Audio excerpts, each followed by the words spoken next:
All right, so we're gonna talk about how to get water out from behind a liner without having to really do too much work, all right? And all you really need is your vacuum hose that should be on every pool, and maybe a broomstick. Okay, I don't need one for this one, but if you have trouble moving the liner, you can use a broomstick, just a wooden broomstick, just to move the liner to try and pull this out here, all right? So what we're gonna do is I'm going to try and get this in behind the liner so then I can suck the water out and pump it back into the pool, okay? We're dealing with groundwater, we're dealing with a leak that was in the liner. Any water that's behind the liner that's just sitting there causing it to float or causing some wrinkling, we gotta get that out of there, and this is how you do it, all right? So first thing I'm gonna do is I'm gonna get this hose into the pool. Okay, I'm gonna take one end, I'm just gonna put it in through the mouth of the skimmer and just kind of leave it floating and dangling there, okay? And then same as when I go to vacuum a pool, I'm gonna put this on the return and just fill that line.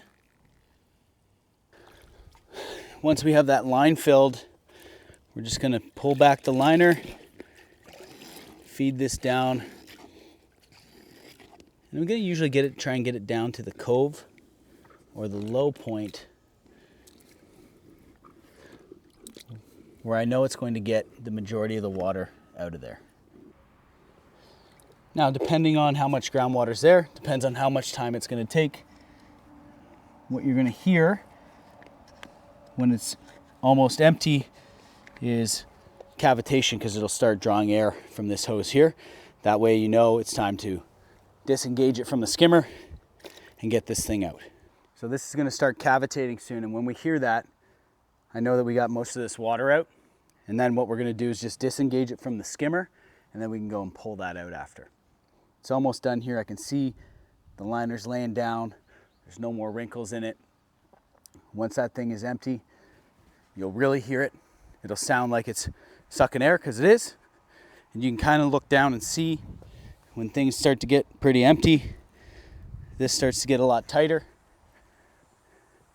And we just want to make sure we pull it out so that we don't lose prime of the pump. And then we just got to pull the hose out, snap it back in the track, and you're good to go. And all that water came back into the pool. It's all filtered now,